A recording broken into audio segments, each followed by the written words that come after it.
ધોરણ 3 વિષય ગણિત એકમ નંબર 9 કેટલા વખત એકમના સ્વધનપોથી સોલ્યુશન માર્ગદર્શન મેળવીશું.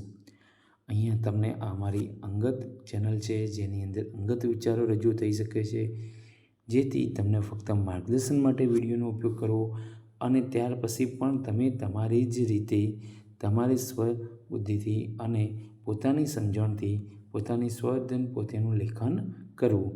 અહીંયા ફક્ત માર્ગદર્શન હેતુ આ બનાવવામાં આવે છે. એકમના મુખ્ય મુદ્દા કયા છે?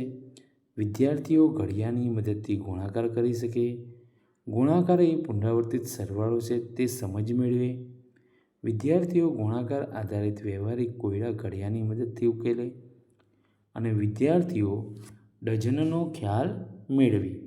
જોઈએ આપણે માર્ગદર્શન. પ્રશ્ન નંબર 1. પ્રશ્ન નંબર 1માં આપેલ ચિત્રનો અભ્યાસ કરી જવાબ આપો. જેમાં નંબર 1, 3 વંદાના કેટલા પગ થાય? 1 વંદાના 1, 2, 3, 4, 5, 6. 6 વંદા. તો અહીંયા 6 ગુણ્યા 3 કરીએ અથવા 6, 6 અને 6 કરીએ એટલે 18 થાય. તો અહીંયા થશે 18. એવી જ રીતે 6 વંદાના કેટલા પગ થાય? તો એના ડબલ થાય. આ 3 હતા એની જગ્યાએ 6 થઈ ગયા તો 36 થશે. એવી જ રીતે 5 રિક્ષાના કેટલા પૈડા થાય?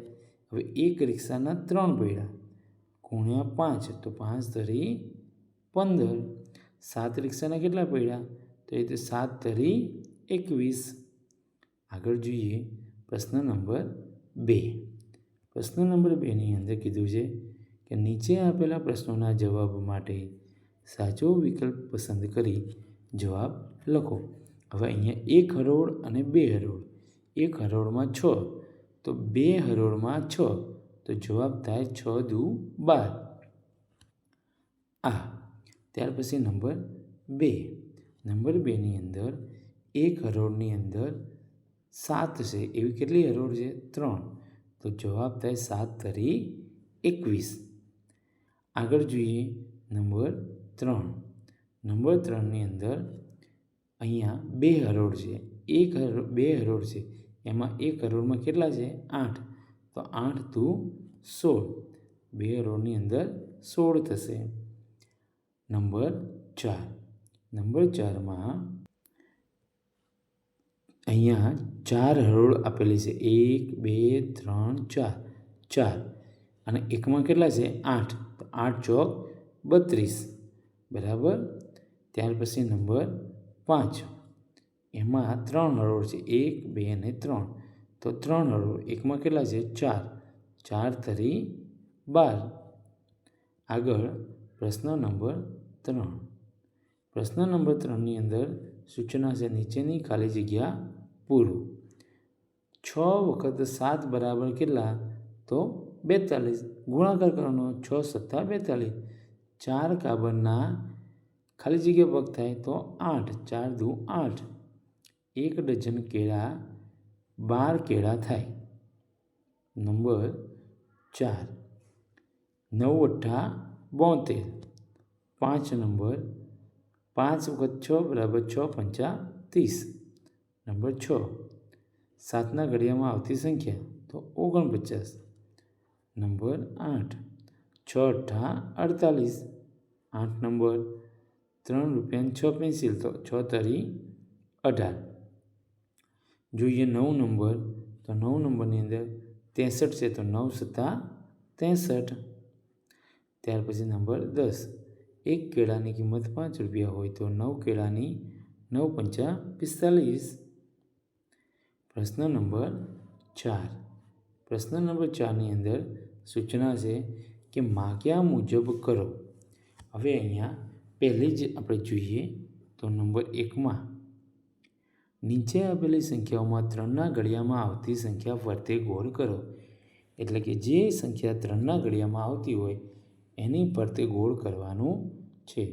6, 15, 18, 24 અને 30. ત્યાર પછી નંબર 2.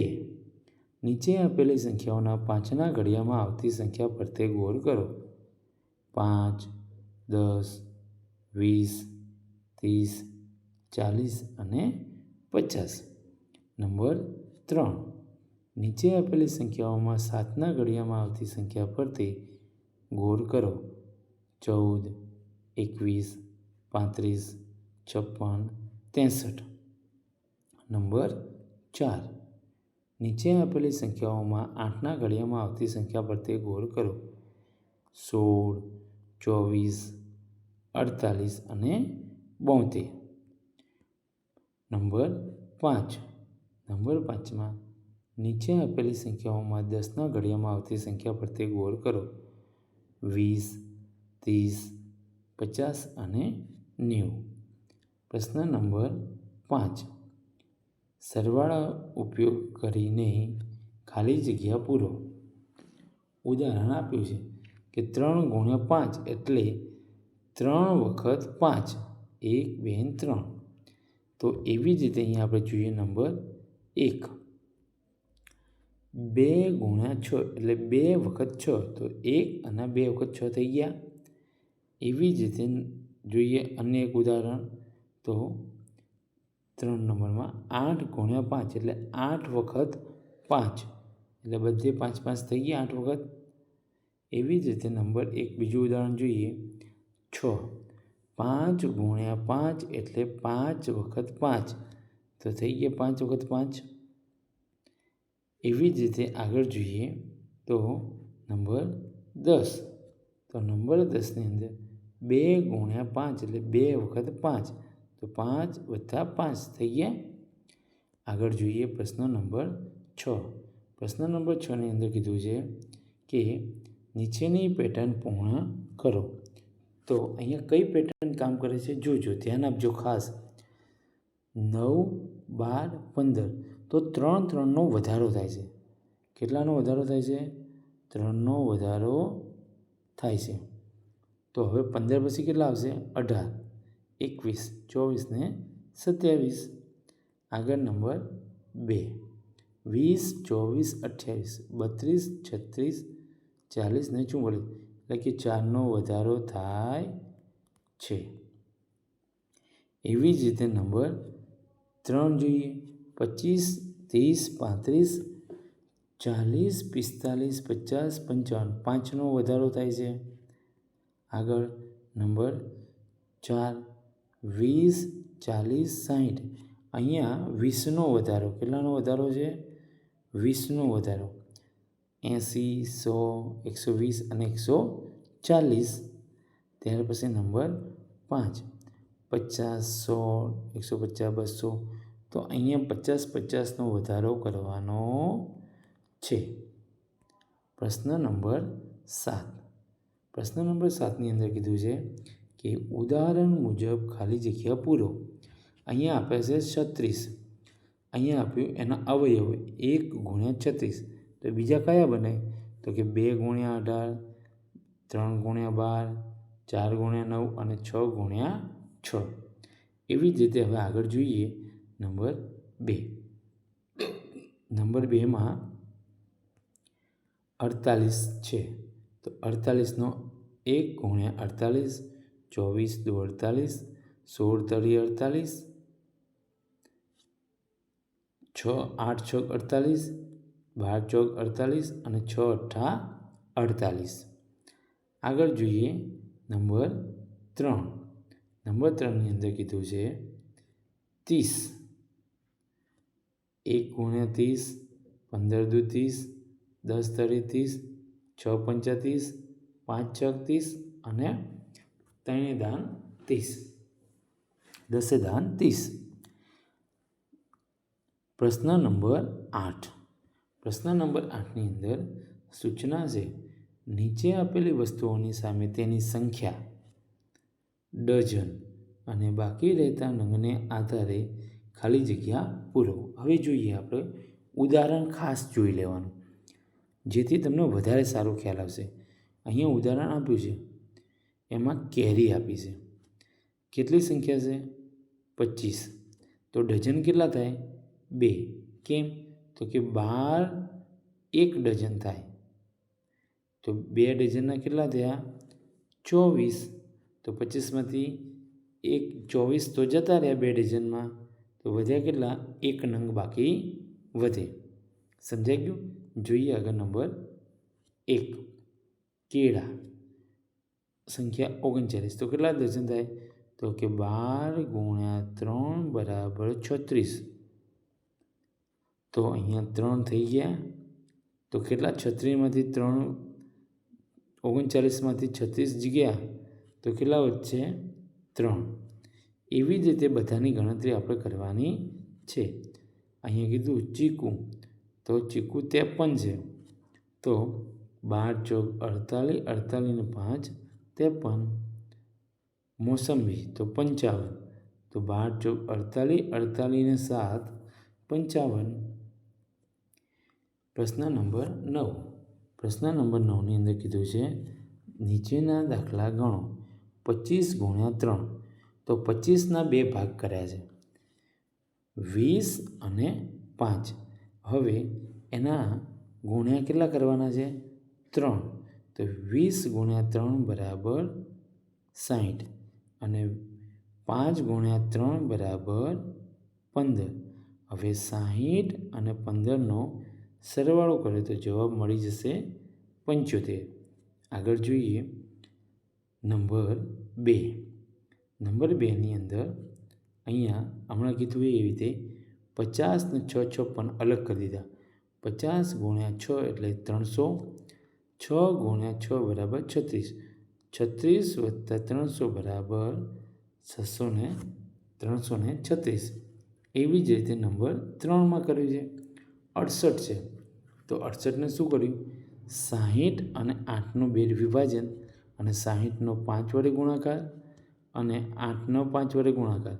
તો જવાબ થશે 300 અને અહીંયા 40. તો 300 વત્તા 40 બરાબર 340. નંબર 4. નંબર 4માં પણ એવું જ કર્યું છે, પણ અહીંયા 2 ભાગ થયા.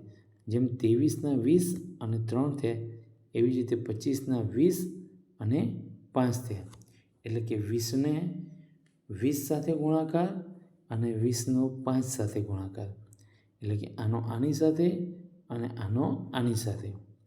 ફરીથી સમજીએ કે 20નો 20 સાથે અને 20નો 5 સાથે ગુણાકાર કરીએ એટલે 400 અને 100 જવાબ બને. એવી જ રીતે 3નો 20 સાથે અને 3નો 5 સાથે એટલે 60 અને 15 જવાબ બને. અને એનો સરવાળો આપણે કરીએ એટલે 575 જવાબ બને. એવી જ રીતે નંબર 5માં કરવાનું છે. 65નું 60 અને 5, 28નું 20 અને 8. હવે 60ને 20 વડે ગુણો અને 60ને 8 વડે ગુણો. એટલે 5ને 20 વડે ગુણો અને 5ને 8 વડે ગુણો. જે ગુણાકાર કરતા જવાબ આવે એનો જવાબ કરી સરવાળો કરવાનો એટલે 1820. પ્રશ્ન નંબર 10. પ્રશ્ન નંબર 10માં સૂચના છે કે નીચેના દાખલા ગણો. જોઈએ એમાં નંબર 1. એક ટ્રકના 6 પૈડા હોય તો 23 ટ્રકના કેટલા પૈડા થાય? તો 23 ગુણ્યા 6 તો 138 પૈડા થાય. નંબર 2.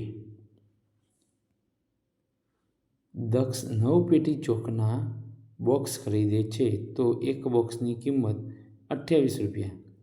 તો દક્ષને કુલ કેટલા રૂપિયા ચૂકવવા પડે? હવે એક બોક્સની કિંમત 28 અને કેટલા છે? 9 પેટી. તો 252 રૂપિયા ચૂકવવા પડે. નંબર 3. જયાંશુ 32 પેટી સફરજન લાવ્યો. એક પેટીમાં 1 ડઝન સફરજન હોય તો બધા થઈને કુલ કેટલા નંગ સફરજન થાય? 1 ડઝન એટલે 12 સફરજન. 32 પેટી ગુણ્યા 12 બરાબર 384. કુલ 384 સફરજન થાય. નંબર 4. નંબર 4માં એક રમકડાની ગાડીની કિંમત 35 રૂપિયા હોય તો 16 ગાડીના કેટલા રૂપિયા ચૂકવવા પડે? તો તો 35 ગુણ્યા 16 બરાબર 560. તો 16 ગાડીની કિંમત 560 રૂપિયા ચૂકવવા પડે. નંબર 5. માનવ એક દિવસમાં 18 કિલોમીટર સાયકલ ચલાવે છે. 45 દિવસમાં કેટલા કિલોમીટર સાયકલ ચલાવે? તો બંનેનો ગુણાકાર કરીએ તો 810 કિલોમીટર સાયકલ ચલાવે. નંબર 6. એક માળા બનાવવા 24 મોતી જોઈએ તો 45 માળા બનાવવા કેટલા મોતી જોઈએ? 24 ગુણ્યા 45 બરાબર 1080 મોતી જોઈએ. નંબર 7. 7 નંબરમાં પ્રાર્થના સભામાં એક હરોળમાં 15 બાળકો ઊભા હોય તો 35 હરોળમાં કેટલા બાળકો ઊભા હોય? 35 ગુણ્યા 15 બરાબર 525 બાળકો ઊભા હશે. નંબર 8. એક ટ્રક એક પેડામાં 75 થેલી સિમેન્ટ લાવે છે તો 15 પેડામાં કેટલી થેલી સિમેન્ટ લાવે? તો 15 ગુણ્યા 75 તો 1125 થેલી સિમેન્ટ લાવે. નંબર 9. એક વર્ગમાં 45 છોકરાઓ છે. દરેકને 5 ચોકલેટ આપવામાં આવે તો કુલ 225 ચોકલેટ જોઈએ. નંબર 10. નંબર 10માં કેળાની એક લૂમમાં 1 ડઝન કેળા હોય. 1 ડઝન એટલે 12. તો 18 લૂમમાં કેટલા? તો 18 ગુણ્યા તો 216. કુલ 216 કેળા થાય. અહીંયા આપણું આ એકમનો સ્વાધ્યાય પોથી સોલ્યુશન માર્ગદર્શન પૂર્ણ થાય છે. વિડીયો ગમ્યો હોય તો લાઈક કરજો, શેર કરજો અને આવા જ માર્ગદર્શન વિડીયો મેળવવા માટે અને અમારી સાથે જોડાયેલા રહેવા માટે ચેનલને સબસ્ક્રાઈબ કરજો અને અમારી સાથે જોડાયેલા રહેજો. આવજો.